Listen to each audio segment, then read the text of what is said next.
ഇങ്ങനെ അവിടെ water ponding test നടത്തിയപ്പോൾ 2 വീടുകൾക്ക് വെള്ളം കിനിഞ്ഞു പോകുന്നതായി കണ്ടു.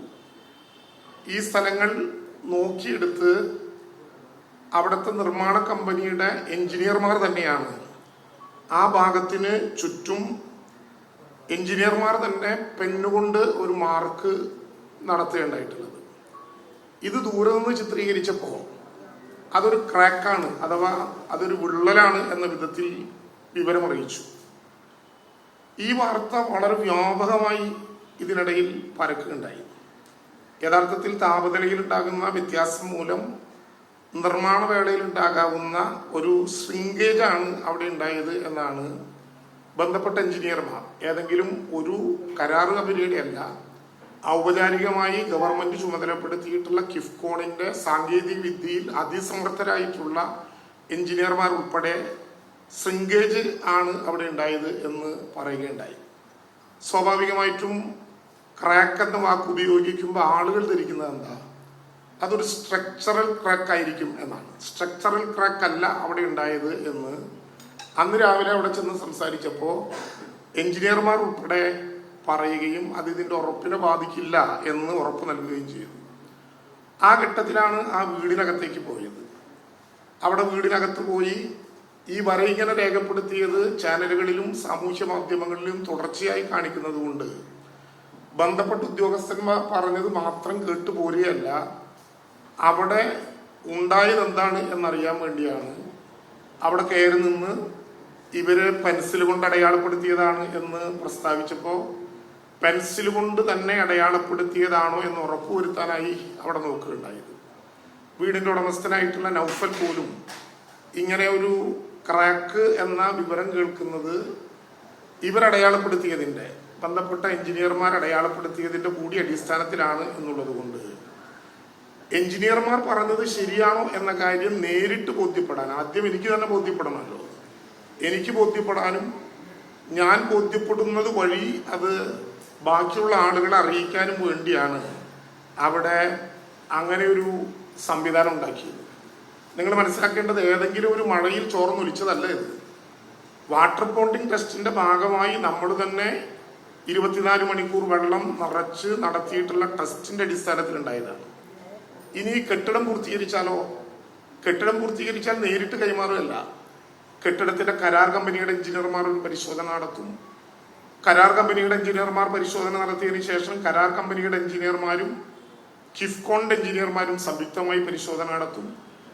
അതിനും അവസാനിക്കാതെ കരാർ കമ്പനിയുടെ എഞ്ചിനീയർമാരും കിഫ്കോണിന്റെ എഞ്ചിനീയർമാരും ആർക്കാണോ വീട് കൊടുത്തിട്ടുള്ളത്, നേരത്തെ ഇവിടെ പറഞ്ഞതുപോലെ ഇതെന്റെ വീടാണെന്ന് ഉറപ്പിച്ചു പറയാൻ പറ്റുന്ന വീട്ടുകാരനായ മനുഷ്യനെ കൂട്ടി അവിടെ പരിശോധന നടത്തും. ഇത് കഴിഞ്ഞിട്ട് ഇങ്ങനെ ഒരു പ്രശ്നം ഉണ്ടായാലോ? അങ്ങനെ ഒരു പ്രശ്നം ഉണ്ടായാൽ 5 വർഷക്കാലത്തേക്ക് സിവിൽ വർക്കിൽ ഈ കരാറ് കമ്പനി ഡിഫക്റ്റ് ലൈബിലിറ്റി പ്രകാരം വാറണ്ടി നൽകേണ്ട ഒരു വീടാണത്. 5 വർഷക്കാലം സിവിൽ വർക്കിലും 3 വർഷക്കാലം ഇലക്ട്രിക്കൽ വർക്കിലും വാറണ്ടി നൽകിക്കൊണ്ടാണ് ആ വീട് ഉണ്ടാക്കുന്നത്. സാധാരണ നിലയിൽ ആ കരാർ കമ്പനിയുടെ ലഭ്യമാകേണ്ട കരാർ പ്രകാരമുള്ള സംഖ്യയിൽ ഒരു നിശ്ചിതമായ ശതമാനം 5 വർഷത്തിന് ശേഷം മാത്രം കൊടുക്കാവുന്ന വിധത്തിൽ എടുത്തു വെച്ചാണ് ഡിഫക്റ്റ് ലൈബിലിറ്റി പ്യൂരിഫൈ ചെയ്യേണ്ടത്, അത് ക്യൂർ ചെയ്യേണ്ടതെന്ന് നിശ്ചയിച്ചു. ആളുകൾക്കറിയാം കരാർ ഉണ്ടാക്കിയാൽ എന്തുണ്ടാകും. ഒരു കോൺട്രാക്ട് ഉണ്ടാക്കിയാൽ ആ കോൺട്രാക്ട് ആരാണോ ഉത്തരവാദിത്വത്തോടെ നിർവഹിക്കേണ്ടത് അവർ നിർവഹിച്ചില്ലെങ്കിൽ ബ്രീച്ച് ഓഫ് കോൺട്രാക്ട് ആവും, കോൺട്രാക്റ്റിന്റെ ലംഘനമാകും. അതിലെങ്ങനെ നടപടിയെടുക്കണം എന്നുള്ളതിനെ സംബന്ധിച്ച് കൃത്യമായ ധാരണ എനിക്കുണ്ട് എന്നുള്ളത് കൊണ്ടാണ് അങ്ങനെ ഒരു നടപടിക്രമങ്ങളിലേക്ക് പോയത്. ഞാൻ പരിശോധിക്കാൻ ആളില്ല. മന്ത്രി എങ്ങനെയാണ് എഞ്ചിനീയർ ആവുക, മന്ത്രി എങ്ങനെയാണ് പണിക്കാരനാവുക എന്നൊക്കെ ചോദിച്ചുകൊണ്ട് നിരവധി അഭിപ്രായ പ്രകടനങ്ങൾ നടത്തി. ഞാൻ അതിനെക്കുറിച്ച് ഇപ്പോ പറയുന്നില്ല. ചില ആളുകൾ കരുതുന്നത് പോലെ ചില ആളുകൾക്ക് അങ്ങനെയാണ്. ഈ കരാറ് കമ്പനിക്കാർ പറയുന്നത് നേരിട്ട് കേട്ട് ബോധ്യപ്പെട്ട് മന്ത്രിക്ക് താഴെ നിന്ന് ആകാശത്തോട്ട് നോക്കി ഇതൊരു വിള്ളലല്ല എന്നങ്ങ് പ്രസ്താവിച്ചു പോരാമായിരുന്നില്ലേ എന്ന് ചോദിച്ചു. എൻ്റെ ശീലം അതിൽപ്പെട്ടതല്ല. പിന്നെ ചൂരൽമലക്കാർക്ക് ഞാനൊരു മന്ത്രിയല്ല, അവരുടെ വീട്ടുകാരനായിട്ടുള്ള ഒരാളാണ്. അതുകൊണ്ട് തന്നെ എൻ്റെ വീട്ടുകാർക്ക് അങ്ങനെ ഒരു വീട് ഏൽപ്പിക്കുമ്പോൾ വിള്ളലുണ്ട് എന്നൊരു ചെറിയ ആശങ്ക പോലും നിലനിൽക്കാൻ പാടില്ല എന്ന് എനിക്ക് നിർബന്ധമുണ്ടായിരുന്നു. ഞാൻ മേശപ്പുറത്ത് കയറിയത് ഒരു തെറ്റാണ് എന്ന് പറയുന്നവരോട് വളരെ അഭിമാനപൂർവവും അതിലേറെ വിനയപൂർവ്വം എനിക്ക് പറയാനുള്ളത്, എൻ്റെ നാടിൻ്റെ അഭിമാനം കാക്കാൻ ഇതിനേക്കാൾ പൊക്കത്തിൽ കയറണമോ ആ പൊക്കത്തിലും കയറും. അത് ആശങ്ക എനിക്ക് തന്നെ ദൂരീകരിക്കാൻ പറ്റേണ്ടത് എത്രയുണ്ടോ അതുപോലെ തന്നെ ചെയ്യും. ചില ആളുകൾ ചോദിച്ചു, മന്ത്രിമാർക്ക് ഇങ്ങനെ പൊക്കത്തിൽ കയറി പരിശോധിക്കണോ? കളക്ടർക്കും PWD ഉദ്യോഗസ്ഥനും ഒരു നിർദ്ദേശം കൊടുത്താൽ ആ നിർദ്ദേശത്തിന്റെ അടിസ്ഥാനത്തിൽ അവർ റിപ്പോർട്ട് ചെയ്യേണ്ടതല്ലേ? അങ്ങനെ ദന്തഗോപുരങ്ങളിൽ ഇരുന്ന് ഇത് നിയന്ത്രിച്ച അനുഭവം നേരത്തെയും ഞങ്ങൾക്കില്ല. ആ ദുരന്തത്തിന്റെ ഭാഗമായി ജൂലൈ 30 മുതൽ ഒരു മാസക്കാലം അവിടെ നിന്നവരുടെ മുഖങ്ങൾ ഞാൻ ഈ കൂട്ടത്തിൽ കാണാനുണ്ട്. എങ്ങനെയായിരുന്നു ഞങ്ങൾ അവിടെ നിന്നിരുന്നത്?